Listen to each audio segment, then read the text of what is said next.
Aliens के साथ संपर्क की रहस्यमयी कहानियां। अगर खुलेआम सबको सच बता दिया जाए तो हमारी पूरी सोसाइटी कोलैप्स हो जाएगी। एलियंस के दिए हुए गुप्त संदेश। अगर वो हमारे स्पेसक्राफ्ट्स नहीं थे और रशियंस के भी बिल्कुल नहीं थे, तो वो स्पेसक्राफ्ट्स किसके थे? अचंभीय घटनाओं की सच्चाई को आम लोगों से छुपाया जाना। किसी सच को ढक कर रखने का ये मतलब नहीं है कि कोई उस तक कभी पहुंच नहीं पाएगा। दुनिया भर में ऐसी कई घटनाएं घटी हैं जिनसे ये जाहिर होता है कि एलियंस पृथ्वी पर आते हैं, लेकिन फिर भी गवर्नमेंट्स इस बात से साफ इनकार कर रही हैं। उनमें से बहुत से लोग सच्चाई से डरते हैं, उन्हें समझ में नहीं आता कहें तो क्या कहें। तो उनके पास एक ही ऑप्शन है, झूठ झूठ झूठ। भारत में और दूसरे कई देशों में लोग मानते हैं कि अतीत में दूसरे ग्रहों के लोग धरती पर आते थे। क्या ये वाकई सच है? क्या एंशिएंट एलियंस की वजह से ही हमारा इतिहास इतना स्ट्रॉन्ग है? अगर हां, तो एलियंस की सच्चाई को छुपाया या ढका क्यों जा रहा है? वो कौन थे? वो क्यों आए थे? वो पीछे क्या छोड़ गए? वो कहां चले गए? क्या वो वापस आएंगे? Ancient aliens.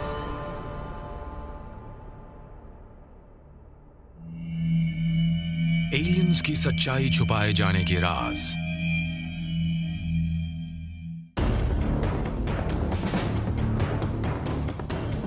Omaha, Nebraska, strategic air command, Offutt air force base, October 1973।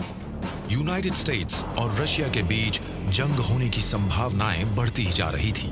दोनों देशों के बीच कड़वाहट बढ़ती जा रही थी। ऐसे माहौल में अचानक यूएस के सैक रेडार ने आसमान में एक अनजान चीज को देखा और पूरे मिलिट्री बेस को अलर्ट कर दिया। सार्जेंट केन स्टोर्च ट्राइडेंट डिफेंस नाम के स्ट्रेटेजिक एयर कमांड के टॉप सीक्रेट का हिस्सा थे। कंप्यूटर पर अलार्म बजने लगा और फिर बड़े बड़े अक्षरों में लिखा था, अलर्ट अलर्ट अलर्ट, ये कोई ड्रिल नहीं है। रेडार ने आसमान में 5 यूएफओस को देखा था जो पैसिफिक नॉर्थ वेस्ट से आ रहे थे। पहले तो मिलिट्री के चीफ्स को लगा कि ये रशियन सबमरीन का काम है। रशिया ने हमारी तरफ 5 बैलिस्टिक मिसाइल्स भेजे थे, लेकिन ऐसा कुछ नहीं था। केन स्टोर्च के मुताबिक उन अनजान एयरक्राफ्ट्स ने 2 मिनट के अंदर पूरे कैनेडियन टेरिटरी का चक्कर लगा लिया। फिर उन यूएफओस ने ऐसे अपना रास्ता बदला जो हमारे फिजिक्स लॉज के मुताबिक नामुमकिन था। क्या प्राचीन एस्ट्रोनॉट थियरिस्ट्स का ये मानना सही है कि ये अनजान एयरक्राफ्ट्स एलियंस एयरक्राफ्ट्स थे जो पृथ्वी पर आए थे? वो 5 एयरक्राफ्ट्स बर्लिंग सी को पार करके रशिया की तरफ गए। उस समय रिचर्ड निक्सन यूएसए के प्रेसिडेंट थे। उन्होंने फोन उठाकर रशिया के प्रेसिडेंट क्रेमलिन से कहा कि वो एयरक्राफ्ट्स अमेरिका के नहीं हैं। उन्होंने ऐसा क्यों कहा? क्या दोनों देशों को अंदाजा था कि वो एयरक्राफ्ट्स एलियंस के एयरक्राफ्ट्स हो सकते हैं? क्या एलियंस चाहते थे कि उनका एयरक्राफ्ट दिखाई दे? इसका क्या कारण होगा? अगले दिन CIA और एयरफोर्स इन्वेस्टिगेटर्स ने आकर इस बात को आम लोगों तक पहुंचने से रोकने के इंतजाम किए। मुझसे एक सिक्योरिटी कंटिजेंसी फॉर्म साइन करवाया गया जिसमें लिखा था कि मैं इस इंसिडेंट के बारे में किसी को कुछ नहीं कहूंगा। अगले 30 सालों तक मैं अपना मुंह बंद रखूंगा, और मैंने रखा। क्या ये वाकया जिससे दुनिया के 2 सबसे ताकतवर देश जुड़े हुए थे, उन सैकड़ों यूएफओस दिखने वाले वाकयों में से एक था जो दुनिया भर में हुए हैं, लेकिन दुनिया के हर देश की सरकार ने उन्हें ढकने की कोशिश की है? प्राचीन एस्ट्रोनॉट थियरिस्ट्स का तो यही मानना है। उनका यह भी कहना है कि यूएफओस का दिखना पुख्ता सबूत है कि एलियंस इंसानों से संपर्क करने के लिए पृथ्वी पर आते हैं। क्या यही कारण है कि अमेरिका ने दुनिया भर से एलियंस को छुपा रखा है? आखिर क्यों आते थे एलियंस यूएस राष्ट्रपति से मिलने? यही कारण है कि आज अमेरिका हर देश को अपनी उंगलियों पर नचा रहा है। ऐसे ही कुछ अमेरिका के सीक्रेट्स के खुलासे किए थे एडवर्ड स्नोडेन ने। और इसी के बारे में बताया गया है how CIA was exposed bye Edward Snowden इस किताब में। और ये किताब ऑडियो बुक फॉर्मेट में आपको कुकू FM पर उपलब्ध है। इस ऑडियो के जरिए आप जान सकते हैं कि किस तरह से अमेरिका ने पूरी दुनिया से सच्चाई छुपाई, और बहुत सारे खुलासे किए गए हैं इस ऑडियो बुक में। इस तरह की बहुत सारी ऑडियो बुक्स कुकू FM पर उपलब्ध हैं, वो भी इंग्लिश, हिंदी और बहुत सारी रीजनल लैंग्वेजेस में। और इन ऑडियो बुक्स को सुनने के लिए आपको बस इनको एक्सेस करना है, खरीदना नहीं है। इस ऐप पर करीब 1000 से ज्यादा ऑडियो बुक्स उपलब्ध हैं। इस प्लेटफॉर्म पर इन सब ऑडियो बुक्स को सुनने के लिए आपको सिर्फ एक किताब जितना पैसा देना होगा, जो कि बहुत कम है, जो कि मात्र 399 रुपए की साल भर की मेंबरशिप है। आप साइंस डॉक्यूमेंट्स मिस्टीरियस के दर्शक हैं, इसलिए आपको ये 50% डिस्काउंट पर मिल रही है। आपको नीचे डिस्क्रिप्शन में दिए लिंक से डाउनलोड करना है और यूज करना है कूपन कोड SDM50। यानी कि अगर आप कुकू FM की मेंबरशिप लेते हैं तो 399 रुपए के स्थान पर आपको सिर्फ 199 रुपए का ईयरली सब्सक्रिप्शन मिल जाएगा। आपको नीचे डिस्क्रिप्शन में कोड मिल जाएगा, जिसको यूज करके आप 50% का डिस्काउंट पा सकते हैं। और ऑडियो बुक जो कि अच्छी जानकारी हासिल करने का एक सरल तरीका है, जिसके जरिए आप अपना कामकाज करते हुए कम समय में और कम लागत में बहुत सारी बुक समरी और ऑडियो बुक सुन सकते हैं। जैसा कि आप 5 मिनट में पूरी किताब की समरी जान सकते हैं। आप इसको खाना बनाते समय, ड्राइव करते हुए या फिर दफ्तर के काम करते समय सुन सकते हो, वो भी काफी रीजनल लैंग्वेजेस में, जैसे हिंदी, इंग्लिश, कन्नड़ा और भी काफी लैंग्वेजेस में। और हाँ, कुकू FM जो कि एक ऑडियो बुक प्लेटफॉर्म है, और इस ऐप की रेटिंग बहुत अच्छी है, जो कि 4.5+ है, जो अपने आप में ही काफी अच्छी है। और इस वीडियो के स्पॉन्सर भी यही हैं।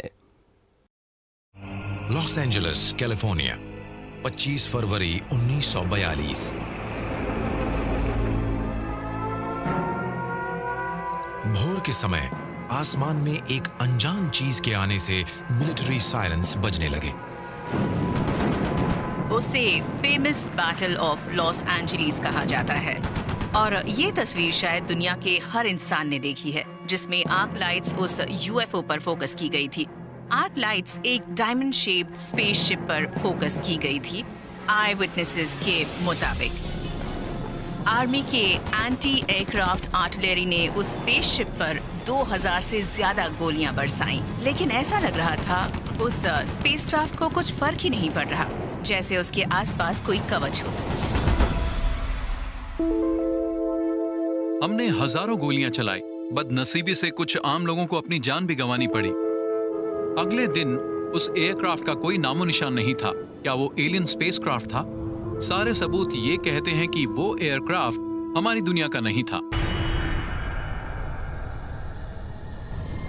शोधकर्ताओं के मुताबिक 5 साल बाद 1947 के जुलाई महीने में एक UFO रोजवेल, न्यू मैक्सिको के बाहर जमीन पर क्रैश हुआ था। इस हादसे के बाद और कई जगहों पर UFOs दिखाई देने के बाद आम लोग सरकार से आसमान में दिखने वाली अनजान चीजों के बारे में सवाल पूछने लगे। सरकार दबाव महसूस कर रही थी, लेकिन उसने जवाब देने की बजाय नेशनल सिक्योरिटी एक्ट बनाया। रोजवेल में हुई घटना के 6 हफ्ते बाद प्रेसिडेंट हैरी ट्रूमैन ने नेशनल सिक्योरिटी एक्ट साइन किया। उसमें यह लिखा था कि सभी अमेरिकन सिटीजन के, हम गवर्नमेंट के लोग, कुछ मामलों को छुपा सकते हैं देश की भलाई और सुरक्षा के लिए। उसके बाद समय समय पर UFOs आसमान में दिखते रहे और धीरे धीरे वो रहस्यमय UFOs वाले और ज्यादा साहसी हो गए। क्या बार बार नजर आकर वो हमें कुछ संदेश देना चाहते थे? वॉशिंगटन DC, 19 जुलाई 1952। यूनाइटेड स्टेट्स गवर्नमेंट की सबसे अहम इमारत व्हाइट हाउस के ऊपर कई UFOs मंडरा रहे थे। उनके बारे में नेशनल एयरपोर्ट और एंड्रूज एयरफोर्स बेस के एयर ट्रैफिक कंट्रोलर्स को रडार के सिग्नल से पता चला। उन्हें रोकने के लिए जेट्स को आसमान में भेजा गया। जैसे ही जेट्स वहां ऊपर जाते तो वो गायब हो जाते, और फिर जब जेट्स आकर लैंड कर लेते तो वो फिर से दिखने लगते। दुनिया के हर न्यूज चैनल में सिर्फ उन्हीं की न्यूज थी। और ये 2 बार हुआ, लगातार 2 वीकेंड्स पर। मतलब और ज्यादा लोगों ने उन अनआइडेंटिफाइड ऑब्जेक्ट्स को देखा है। वो वॉशिंगटन के सबसे अहम जगह के ऊपर मंडरा रहे थे। हो सकता है वो व्हाइट हाउस के लॉन में लैंड करना चाहते थे।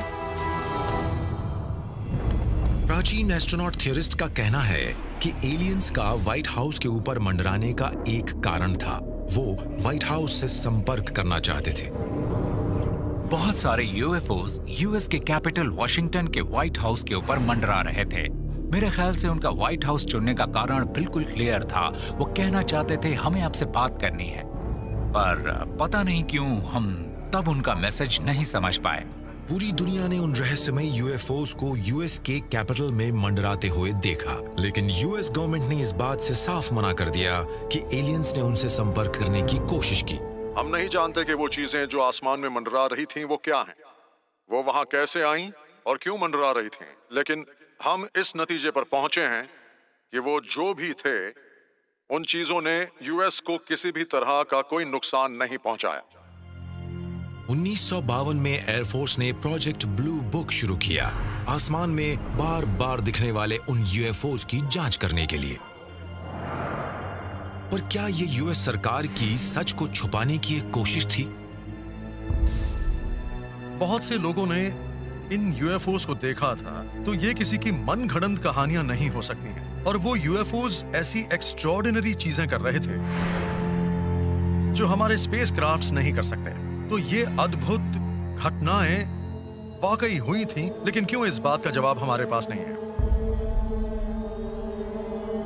दुनिया के दूसरे देशों की सरकार जानती थी कि एलियंस वाकई में होते हैं, तो वो इस सच्चाई को छुपा क्यों रहे थे? क्या उन्हें इस बात का डर था कि लोग इस बात को जानकर डर जाएंगे, या फिर इस बात का डर था कि एलियंस पृथ्वी पर हमला बोल देंगे? यूएस गवर्नमेंट ने इन यूएफओस के ऊपर लंबी लंबी रिपोर्ट्स लिखवाई हैं। उन रिपोर्ट्स की फोटोग्राफ्स में साफ नजर आ रहा है कि वो यूएफओस फ्लाइंग सॉसर्स ही हैं। लेकिन उनका कंक्लूजन ये था कि वो सब नकली हैं या फिर कोई प्राकृतिक बदलाव आया था जिसकी वजह से वो अजीब चीजें दिखाई दी। इस नतीजे पर पहुंचकर गवर्नमेंट ने यूएफओस का चैप्टर बंद कर दिया। बहुत से लोग आज ये मानते हैं कि एक छोटा सा सीक्रेट ग्रुप है जो एलियंस के राज को हमारी पूरी सोसाइटी से छुपा रहा है। एलियंस स्पेस से कई बार विजिट करने आते हैं, लेकिन इस बात को टॉप सीक्रेट रखा जा रहा है। 1969 में एयरफोर्स ने अचानक प्रोजेक्ट ब्लू बुक को बंद कर दिया। क्या सरकार का बार बार एलियन से संपर्क की बात से इनकार करना लोगों को झूठ लग रहा था? सरकार नहीं चाहती थी कि इस मामले में ऐसा कोई भी खुलासा हो जिसे वो संभाल न सके, इसलिए उन्होंने प्रोजेक्ट को यहीं बंद करवा दिया। एयरफोर्स के प्रोजेक्ट ब्लू बुक के साइंटिफिक एडवाइजर्स में से एक थे जे एलन हाइनेक। हाइनेक इस बात से बहुत निराश हो गए थे कि प्रोसेस को बीच में कहीं रोका जा रहा था और कुछ चीजों को छुपाया जा रहा था।